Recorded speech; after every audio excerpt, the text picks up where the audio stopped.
Bonjour. Alors, entre deux vidéos sur les personnages bibliques de d'Ouza, du pharaon d'Égypte ou de David, j'ai envie de faire un petit écart par le concept de génération chez les témoins de Jéhovah, en référence à Matthieu chapitre 24, verset 34. Ça a quand même un petit lien avec la série que je fais en ce moment par rapport à une discussion que j'ai eue avec deux sœurs témoins de Jéhovah rencontrées dans la rue. Puisqu'à un moment donné, elles ont voulu, sans que je demande, enfin sans que je pousse la discussion vers ça, elles ont voulu m'expliquer l'importance de 1914 et du fait que la Bible aurait une sorte de grand projet bien défini depuis le début jusqu'à la fin. Elle s'était un peu embourbée dedans, mais bon, je peux le comprendre parce que ce sont des concepts qui ont beaucoup évolué au cours de l'histoire TJ et qui en plus sont... Enfin, la date, la prophétie de Daniel, ça, l'interprétation, je pense, ça n'a pas trop évolué, mais la génération de 1914, beaucoup plus. Et puis c'est tellement tiré par les cheveux que je peux tout à fait comprendre qu'on ait un peu de mal à expliquer ça clairement. Comme disait Boileau, ce qui se conçoit bien s'énonce clairement, et les mots pour le dire nous viennent aisément. Donc quelque chose qui n'est pas clair, c'est logique que ce soit difficile à expliquer. Donc là, je suis sur le site jw-vérité.org. Dans la section à propos, on voit que c'est un certain Thomas qui maintient ce site, hein, un site sympa. Je ne suis pas d'accord avec tout. Voilà, après, nos croyances divergent, mais en tout cas, c'est quand même un site très intéressant pour tout ce qui est remise en question des aspects problématiques des témoins de Jéhovah, et en l'occurrence, cet article sur la génération est pas mal. Je vais quand même un peu expliquer le contexte, enfin, vu que c'est un peu bizarre, je vais essayer d'être fidèle à la logique interne des TJ là-dessus, mais pour ça, il vaut mieux que je commence un peu plus bas. Non, on va commencer quand même au début par le verset. Donc on se base là-dessus. Vraiment, je vous le dis, c'est Jésus qui parle, cette génération ne disparaîtra pas, non, sans que toutes ces choses arrivent. Donc c'est en Matthieu 24, 34, et chez les TJ, c'est un aspect très important. Pourquoi? Parce que toutes ces choses, ce sont des tas de prophéties que Jésus a fait juste avant, en disant qu'il y aura des guerres, des famines, machin, qu'il y aura une prédication dans le monde, etc. Donc, comme c'est censé annoncer la fin, quand on veut essayer de savoir quand aura lieu la fin, bah oui, c'est vrai que cette génération, on est tenté de savoir quand est-ce qu'elle, enfin, qu'est-ce qu'elle désigne. Parce que c'est vrai qu'historiquement, alors les témoins de Jéhovah ne sont pas les seuls à avoir ce travers, mais ils font partie des cultes qui sont les plus enclins à ignorer les paroles de la Bible qui disent que par rapport à la fin, nul ne sait le jour et l'heure. Ça les embête, ça. Ils ont vraiment envie de savoir. Ils ont vraiment très envie de savoir. Du coup, bon, quand on les fout à la porte pour une explication pourrie, ils reviennent par la fenêtre. Et donc, ils sont connus pour avoir fait plusieurs prophéties un peu foireuses, qui maintenant ils ralentissent un petit peu, hein. Bon, il y a quand même la date de 2034 qui est vaguement suggérée vite fait, mais qui n'est pas trop mise en avant. Là, ils jouent moins sur des dates, mais sur le concept de génération un peu flou. Alors, puisque cette génération est censée coïncider avec la fin du monde dans le bon sens, si on se place d'un point de vue apocalypse chrétienne, enfin, ça dépend pour qui, bien sûr. Alors, qu'est-ce que ça désigne? Déjà, prenons un instant pour dire que pour les gens de l'époque, bah, enfin, cette génération, on peut dire que c'est très probable que si Jésus a prononcé ces paroles, il s'adressait aux gens qui étaient en face de lui, puisque c'est facile d'ignorer le contexte historique des gens de cette époque-là en se concentrant sur le nôtre. Et à chaque époque, tout le monde pense être à l'époque ultime et la plus importante, mais il s'en passait des choses. Enfin, à ce moment-là, c'était quand même une domination romaine compliquée et tout. Je vous laisse aller voir aussi des vidéos superbes. Alors, c'est en anglais plutôt, mais peut-être que je ferai une version française d'ailleurs. Il y a une chaîne de mathématiciens, Numberphile, je crois, sur YouTube, qui propose une explication du nombre 666, puisque en numérologie, ça correspond très bien à la numérisation du nom de Néron, l'empereur bien connu. Bon, donc maintenant qu'on a vu le verset de base, Alors, voyons, voilà, plutôt que de lire dans l'ordre, je trouve que ce serait intéressant de commencer par le rappel des doctrines précédentes.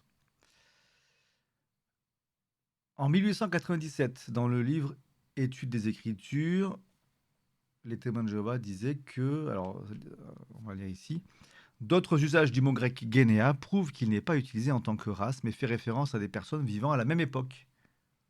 Voilà. En d'autres termes, les signes mentionnés se produiront dans l'espace d'une génération, époque de la fin des temps. Et là, on ne désigne pas de gens spécifiques. C'est juste une contraction temporelle, entre guillemets. C'est-à-dire quand l'idée, c'est de dire, bah ok, les prophéties bibliques vont se réaliser, non pas sur des millénaires ou des siècles, mais sur le temps d'une génération, c'est-à-dire quelques décennies. Euh, un siècle tout au plus, mais en tout cas pas une période gigantesque. Et c'est tout, ça dit pas grand-chose. Et bon, pourquoi pas. On est quand même sur une projection dans l'avenir. On ignore le fait que ça pourrait concerner les gens de l'époque et pas ceux d'ensuite. Mais bon, vu qu'entre-temps il n'y a pas eu d'apocalypse, je peux comprendre que le point de vue chrétien de base, ça soit de dire que ces textes visent l'avenir. 1927. Alors là, on a une bascule très importante. On parle des ouins. Alors, il faut que je fasse une toute petite aparté. Pour les témoins de Jéhovah, c'est un peu connu, mais pas aussi connu que tout ce qui est transfusion sanguine.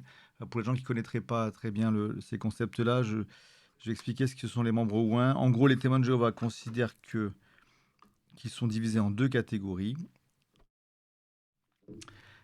Celles et ceux qui vivront éternellement sur Terre, et voilà, hein, qui peuvent être un nombre indéterminé, et celles et ceux qui vivront, qui sont déjà même pour certains ressuscités et qui règnent avec Jésus depuis 1914.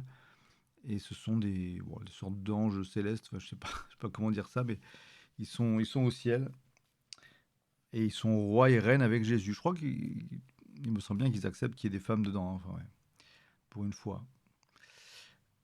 Voilà, 144 000, c'est basé sur un nombre qu'on trouve dans la Révélation, 12 tribus d'Israël fois 12 000. Enfin bon. Je sais pas quoi vous dire de plus. Si ça vous paraît farfelu, c'est normal, c'est un peu étrange. C'est comme ça.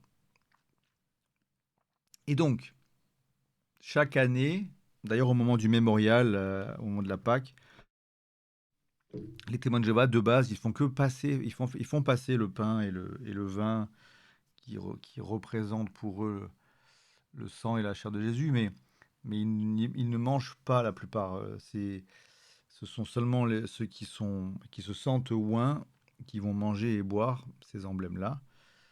Et alors, qu'est-ce qui fait qu'on est oint ou pas pour les témoins de Jéhovah? Je ne sais pas si un jour ils mettront en place un examen, une certification, mais pour l'instant, il suffit de dire, enfin il suffit, pour l'instant, pour être considéré comme oint, il faut le dire en disant, ah, j'ai reçu, enfin, à chacun d'imaginer son histoire, je sais pas, certains doivent vraiment y croire, bien sûr. Voilà, et annoncer publiquement dans la congrégation qu'on a cet appel céleste. Et deuxième condition, mais qui n'est pas écrite, enfin, c'est comme ça, il faut juste avoir une réputation, une street cred suffisante pour que ça soit accepté et qu'on ne nous prenne pas pour un taré. Vu qu'il n'y a rien pour dire si c'est vrai ou pas, la ligne peut être très floue et dépend beaucoup des relations qu'on a nouées avec la congrégation auparavant. Mais si on est un frère ou une sœur âgée qui a vécu des difficultés, en général, c'est pris, c'est cru. J'ai connu moi-même dans une congrégation il y a longtemps un frère que tout le monde considérait comme un membre oint et qui lui-même se considérait. Enfin, ça a forcément commencé par lui, mais je veux dire, on sentait qu'il y avait un très léger orgueil là-dessus, mais bon, c'était rigolo. Et qui venait d'un pays d'Europe de l'Est où il en avait pas mal bavé. Seconde Guerre mondiale, peut-être? Est-ce qu'il était assez vieux pour ça? C'est possible, je sais plus. Donc, les ouins. L'aparté a été un peu longue, mais c'est important. Sinon, on ne comprend pas le changement radical en 1927. Où on lit la conclusion irrésistible. Donc, c'est dans la tour de garde du 15 février 1927 qu'on lit ça. J'ai pas le reste de la tour de garde. Ça serait intéressant de la trouver pour voir ce qui nous mène à une conclusion aussi irrésistible. Mais bon, pour l'instant. La conclusion irrésistible est donc que Jésus faisait référence à la nouvelle création, les oints, lorsqu'il dit « Cette génération ne passera pas, que toutes ces choses n'arrivent ».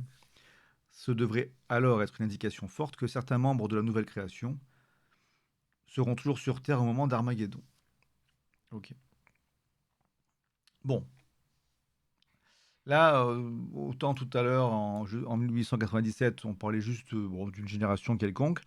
Là, on va pointer notre regard vers une génération spécifique, c'est-à-dire les témoins de Jéhovah qui sont membres ouins. Et c'est eux qui sont supposés être encore en vie au moment où les prophéties se réalisent.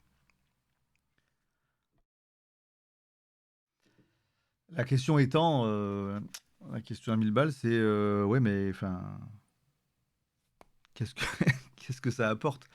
Bah, en fait, comme il faut un comptage tous les ans de qui mange le pain du Christ et boit le vin du Christ, ils savent combien il y a de gens qui se réclament moins. Voilà, enfin, j'ai du mal à expliquer parce que c'est tellement. Et donc, en gros, le sentiment général, c'est qu'il y en aurait de moins en moins, au fur et à mesure que les 144 000 seraient choisis par Dieu. Et que quand il en resterait presque plus, c'est qu'on est forcément près de la fin, quoi. L'idée générale, c'est à peu près ça. À l'époque, mais ça a forcément un peu changé, comme on le verra ensuite. Puisque, autre date importante, en 1951, là, on commence à intégrer 1914. Alors, 1914, c'est lié à des prophéties de Daniel. Alors là, je ne vais vraiment pas partir là-dedans, hein, mais c'est encore plus tiré par les cheveux. C'est là-dessus que les sœurs qui m'avaient prêché la bonne parole s'étaient empêtrées il y a quelques temps. Là, bon, quoi. Je ferai peut-être une vidéo sur le sujet, mais bon. Il y en a d'autres, on doit pouvoir en trouver, je ne sais plus. Mais allons-y. L'explication de 1951. La signification réelle de ces mots, donc génération, tout ça, est incontestablement. Alors, je suis désolé, je fais beaucoup de pauses, mais j'adore quand les publications de témoins de Jéhovah mettent ce genre de mots qui ne disent rien incontestablement, qui ne disent de rien, ça ne fait qu'appuyer le fait qu'ils se basent sur pas grand-chose, mais qu'ils essaient de surcompenser en disant regardez, on a forcément super raison, hein. Ça, c'est assez rigolo. Mais la signification réelle de ces mots est incontestablement celle qui prend. Désolé, j'ai encore fait une pause. Ça veut dire aussi que vous n'avez pas le droit de contester. Si vous êtes un frère ou une sœur témoin de Jéhovah et que vous lisez tout ça, incontestablement, ça veut dire que vous n'êtes pas invité à remettre ça en cause. Donc, la signification réelle est celle qui prend la génération dans son sens ordinaire, donc voilà, une génération de quelques décennies, comme dans Marc 8,12 ou Actes 13,36, à savoir ceux qui vivent pendant une période donnée. C'était donc sur cette génération que les jugements accumulés devaient tomber. Cela signifie donc que depuis 1914, une génération ne passera pas jusqu'à ce que tout soit accompli lors d'un grand temps de détresse. Et là, on a une watchtower, une tour de garde avec une couverture très connue dans ce milieu-là, bien sûr. 1914, cette génération qui ne passera pas. En français, c'était ceux qui ne mourront jamais, enfin un truc comme ça. Je sais plus exactement, mais en gros, oui, c'est ça. De toute façon, pass away, c'est ça, c'est mourir, quoi. Je sais plus comment c'était dit en français, mais c'était l'idée.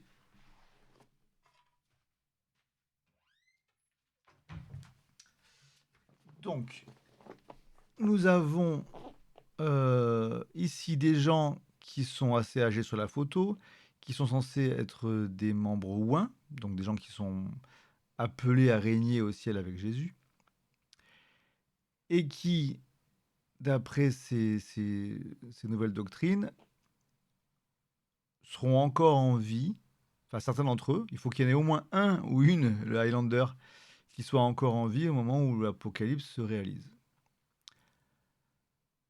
Je sais que dans le raisonnement, il manque plein d'éléments, il y a beaucoup de chaînons manquants, si je puis dire. On fera peut-être d'autres vidéos pour essayer de voir à quel point tous ces chaînons sont proposés, mais sont pas très solides, hein, c'est sûr. Mais en gros, c'est l'idée. C'est ça qui va ça suffit de savoir ça pour comprendre les changements pour la suite, à peu près. Alors cette explication, elle a marqué beaucoup de TJ puisqu'elle date de 1951 jusqu'à 1995. Moi, quand j'étais petit, c'était l'explication la plus, enfin, qui aurait été la plus entendue, la plus marquante. Mais en 95, ça change. Un groupe de gens du monde contemporain. Alors là, en 95, dans la tour de garde, on lit: Jésus ne s'est pas départi de son utilisation habituelle du terme cette génération, qu'il a constamment appliqué aux masses contemporaines avec leur guide aveugle qui composait la nation juive. Jésus se réfère principalement aux personnes contemporaines d'une certaine période historique, avec leurs caractéristiques propres. Alors là, c'est marrant parce que ça repart un peu sur l'explication de 1897, où ça ne parle pas spécialement des ouins. Mais quand même, à cette époque-là, pas pour rien, j'étais encore TJ à ce moment-là. Ouais.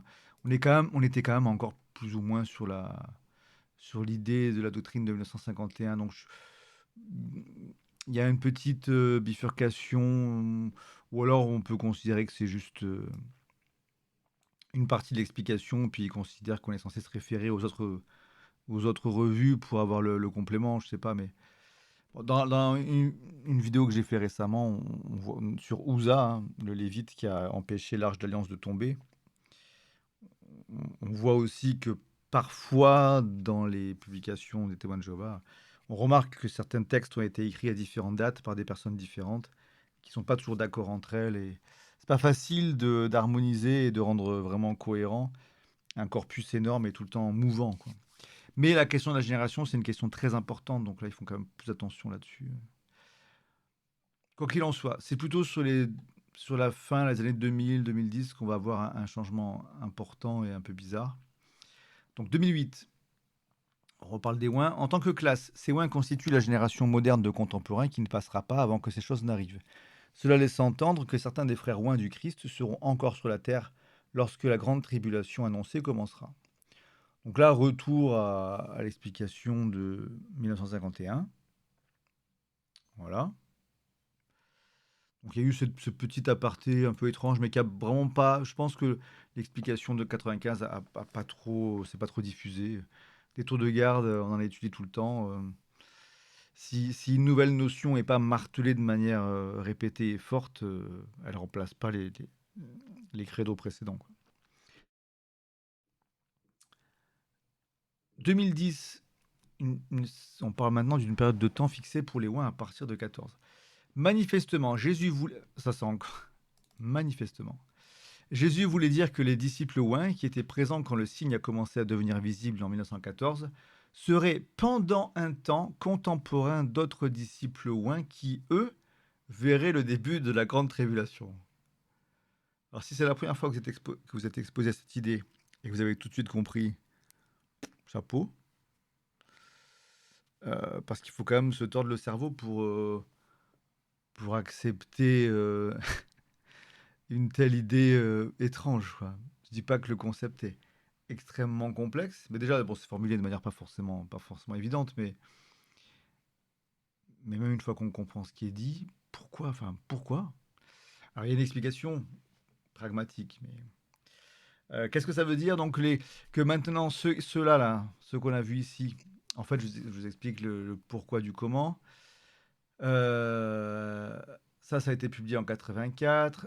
Il restait encore des gens en vie de cette génération-là. Et puis petit à petit, ils mouraient, quoi. Il y avait de moins en moins. Ah, mince.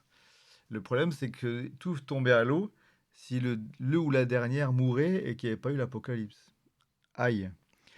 Sauf que dans les années 2000 et tout, des gens qui ont connu 1914, il y en a vraiment plus beaucoup. Et il fallait prévoir, en 2014, ça serait des centenaires. Donc il fallait prévoir la suite. Et donc l'idée, c'est que maintenant, avec la nouvelle explication,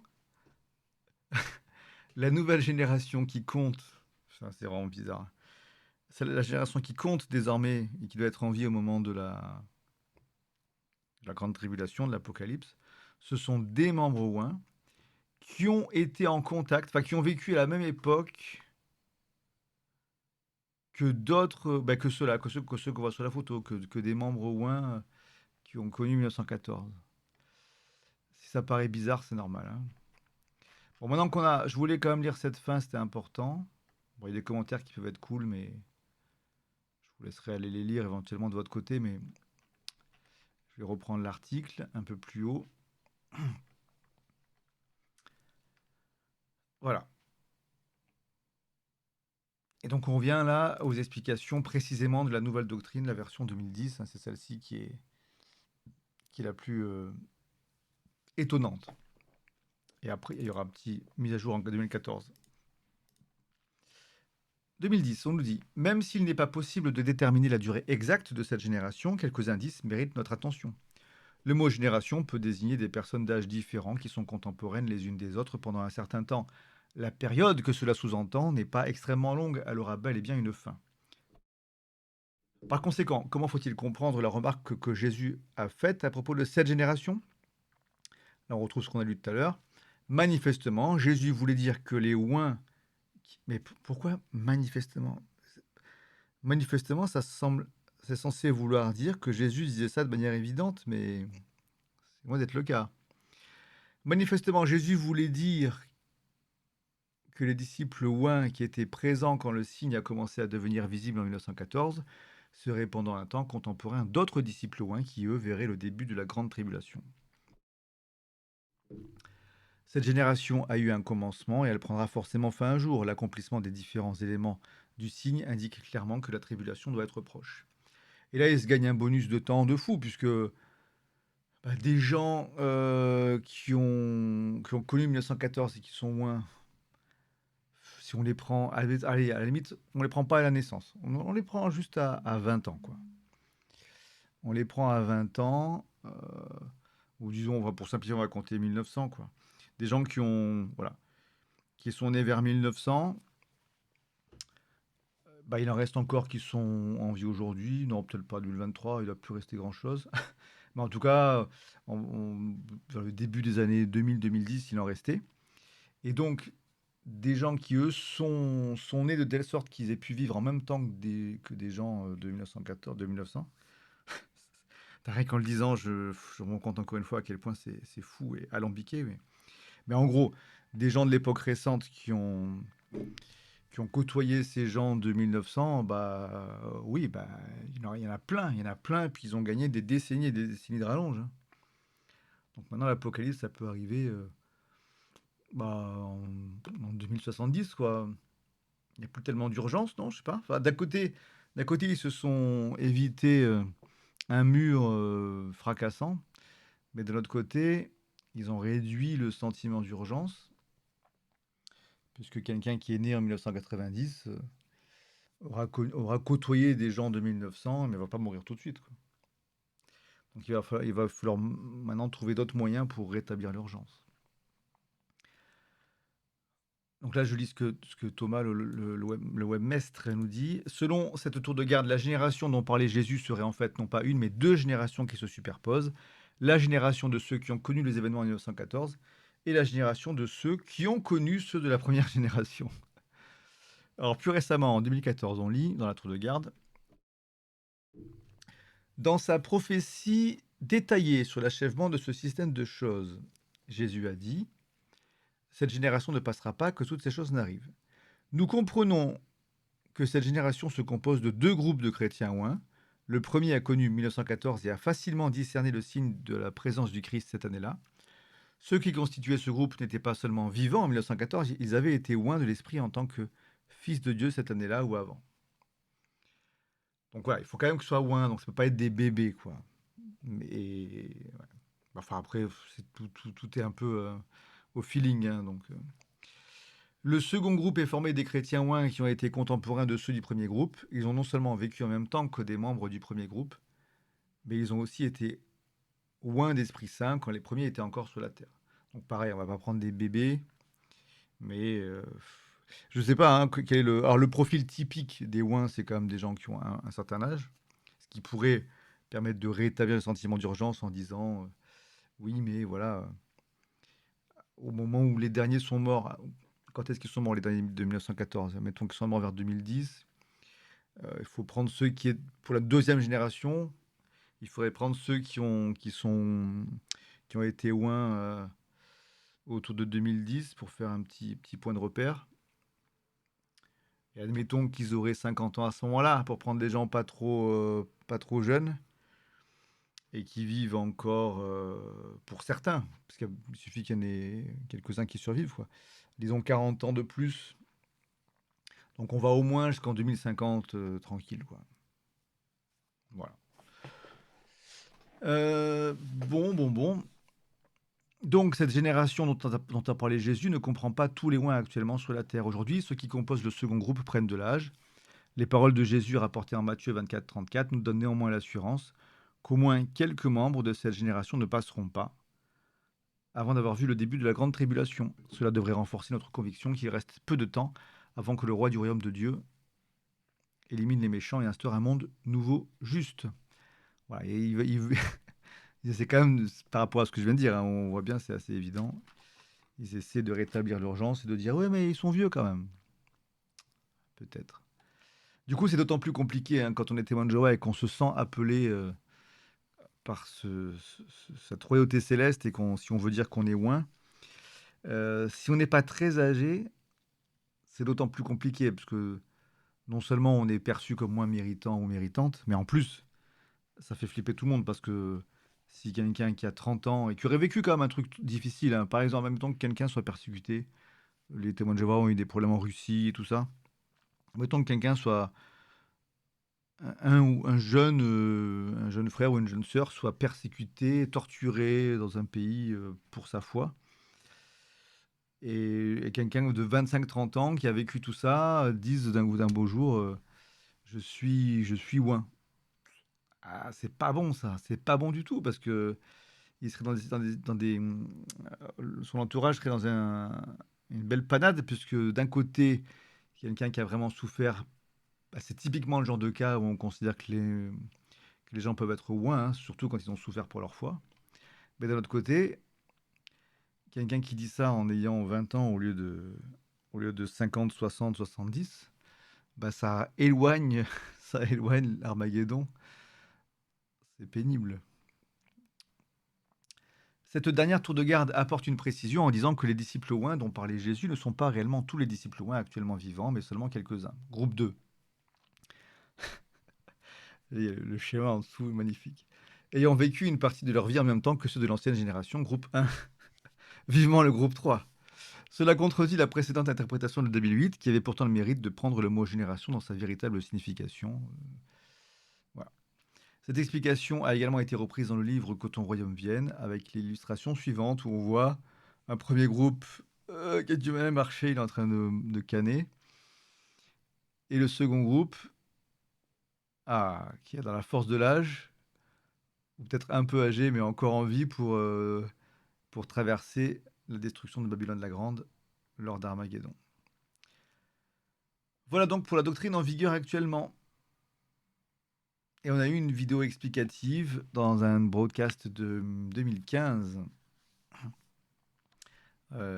L'article dit manifestement l'explication alambiquée de cette génération 2 en 1 avait du mal à passer auprès de nombreux témoins de Jéhovah, si bien que le Collège central a jugé bon de réexpliquer le concept dans une longue vidéo incluse dans le broadcasting de septembre 2015. Et là, on revoit un peu comme ce schéma-là. Ces schémas avec les premiers ouins, le groupe 1, hop, de 2014, 1914, qui passe le relais, qui a côtoyé le groupe 2, et le groupe 2 qui va passer la ligne d'arrivée avec la grande tribulation. C'est magnifique. Et bravo à notre frère qui a dû beaucoup de prendre sur lui pour expliquer ça. Donc le but de l'explication de David Splane est sans surprise de faire croire que lorsque Jésus parlait de cette génération, il voulait en fait parler de deux générations qui se croisent. Si vous ne comprenez pas le concept, c'est normal puisque ça n'a aucun sens. Cet enseignement est un simple montage qui essaie d'ignorer la véritable définition française du mot génération. Après tout, si on suit cette logique du Collège central, qu'est-ce qui nous empêche d'imaginer non pas deux, mais trois ou quatre générations qui se superposent pour former cette génération? Le mot génération perd alors tout son sens. J'avais vu des mèmes, là, des images marrantes sur Internet où des gens avaient repris ce schéma-là, mais c'était Jésus qui l'expliquait. Jésus devant les disciples Bah, au moment de Matthieu 24, quoi. C'est comme ça pourquoi être si cryptique? En fait, c'est vrai que Jésus aurait dû utiliser un schéma, ça aurait été plus clair pour les apôtres, ouais. Hem, mais revenons sur ce que les témoins de Jéhovah appellent la première réalisation de cette prophétie. En effet, lorsque on relit le passage de Matthieu 24, 6-22, on s'aperçoit que Jésus parlait initialement de la destruction de Jérusalem et de son temple par les armées romaines en l'an 70. Or, entre le moment où Jésus parle et la réalisation de cette prophétie en 70, il s'est écoulé une quarantaine d'années tout au plus, ce qui correspond bien au sens courant du mot génération, à savoir ensemble des personnes vivant dans le même temps et étant à peu près du même âge. Pourquoi la définition du mot devrait-elle être différente dans l'éventualité d'un second accomplissement? J'avais oublié que ça, que même pour des chrétiens croyants, je veux dire, en fait, on pouvait très bien, oui, s'accommoder de la logique. C'est bon signe, c'est cool. On peut être chrétien aujourd'hui et considérer que le texte est littéral et que Jésus parlait de la génération à qui il était en train de causer. Après, on peut croire que c'est une prophétie ou pas, enfin, ça c'est autre sujet, mais c'est intéressant quand même. Monsieur Splain, alors oui, j'en profite pour parler du fait que moi, on m'entend dire frères et sœurs, et des fois en commentaire, je reçois des critiques là-dessus. Franchement, eux, ils s'appellent frères, ils s'appellent sœurs. Si ça leur plaît qu'on les appelle comme ça, je m'en fiche, hein. Ce ne sont pas mes frères ou mes sœurs dans la foi, mais ce sont au moins mes frères et sœurs humains, c'est déjà ça. Donc Frère Splain, pour soutenir sa doctrine, fait ensuite référence au texte d'Exode 1, verset 6. Finalement, Joseph mourut, ainsi que tous ses frères et toute cette génération-là. Ça, c'est cool qu'il y ait beaucoup de versets dans la Bible, hein, comme ça on peut toujours en trouver un qui apporte de l'eau à notre moulin. Selon lui, ce texte implique que Joseph et ses frères, étant tous contemporains, faisaient tous partie de la même génération. Il parle ensuite d'une personne qui serait morte 10 minutes avant la naissance de Joseph et qui serait née 10 minutes après sa mort. Selon M. Splain, ces personnes ne feraient pas partie de la même génération que Joseph, puisqu'ils n'auraient pas été contemporains. Splain en conclut donc qu'une génération est un groupe de personnes contemporaines ayant vécu durant la même période. Il s'agit là d'un amalgame entre deux mots au sens bien différent. Le frère Splain essaie de faire croire qu'être contemporain de quelqu'un suffit pour dire que l'on fait partie de sa génération. Je suis contemporain de ma grand-mère, est-ce pour autant que je fais partie de sa génération? Question pertinente. La réponse est bien sûr négative. Pour parler de génération, là, je dois être pris en compte. Rappelons les définitions données par le dictionnaire de Larousse pour ces deux mots. Génération, ensemble de personnes vivant dans le même temps et étant à peu près du même âge. Et contemporain, qui vit à la même époque que quelqu'un d'autre, que celle où certains événements se produisent. Notez que malgré la gymnastique de M. Splain, aucune de ces deux définitions ne colle avec l'interprétation selon laquelle la génération serait composée de deux générations se superposant. M. Splain, pour illustrer sa théorie, prend en exemple Frédéric Franz, membre du Collège central ayant vécu de 1893 à 1992, donc il est sur le schéma. Il est né en 1893 ici, il est mort en 1992 là. Voilà. Il fait partie donc du premier groupe de la génération, cette première génération qui ne devait pas passer selon l'ancienne explication de cette doctrine. Mince. Puisque tous les membres de cette génération sont morts sans que les annonces se réalisent, il fallait trouver une nouvelle explication. Ainsi, désormais, tous les témoins de Jéhovah ou qui ont été contemporains de Frédéric Franz sont inclus dans la génération, peu importe leur âge. Encore une fois, il s'agit d'un amalgame maladroit entre ces notions de génération et de contemporain. Absolument rien dans la Bible, pas même Exode 1, 6, ne permet de tirer une telle conclusion sur les paroles de Jésus. Ah bah ouais. Bref, peu importe la manière dont les témoins expliquent cette doctrine, le résultat est toujours le même. Elle n'a strictement aucun sens. Cela revient toujours à essayer de prouver que une génération plus une génération égale une génération et pas deux. Alors, qu'est-ce qu'une génération dans la Bible? Dans Matthieu, on lit Matthieu chapitre 1, verset 17. Toutes les générations depuis Abraham jusqu'à David furent donc 14 générations, et depuis David jusqu'à la déportation à Babylone, 14 générations, et depuis la déportation à Babylone jusqu'au Christ, 14 générations. Faisons un rapide calcul mathématique. Entre la déportation à Babylone et le Christ, il y a environ 600 ans, ce qui nous donne des générations de 42 ans environ. Le calcul pour Abraham et David n'est pas pertinent puisque la durée de vie au temps d'Abraham était beaucoup plus longue. Cette durée est conforme à la définition courante du mot génération. Elles sont également conformes à la durée écoulée entre les paroles de Jésus en Matthieu 24 et la destruction annoncée du temple de Jérusalem par les Romains. Ah oui, on parlait de 40 ans, donc ouais, c'est intéressant. Pourquoi vouloir chercher des explications inextricables là où les réponses bibliques sont simples et évidentes? On peut également considérer cet autre passage en Nombre 32, versets 11 à 13.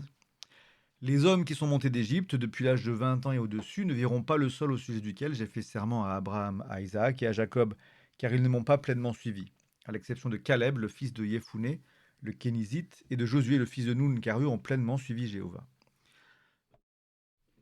La colère de Jéhovah s'est donc enflammée contre Israël, et il les a fait errer dans le désert pendant 40 ans, jusqu'à ce qu'ait disparu toute la génération qui faisait le mal aux yeux de Jéhovah. Encore une fois, ici, on se rend compte qu'aux yeux de Jéhovah, une génération ne pouvait pas subsister au-delà de 40 ans. Pour reprendre les mots de Jésus, cette génération est passée en 40 ans.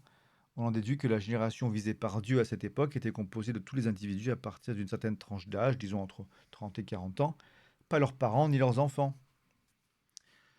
Et oui, si on prenait les générations dans le sens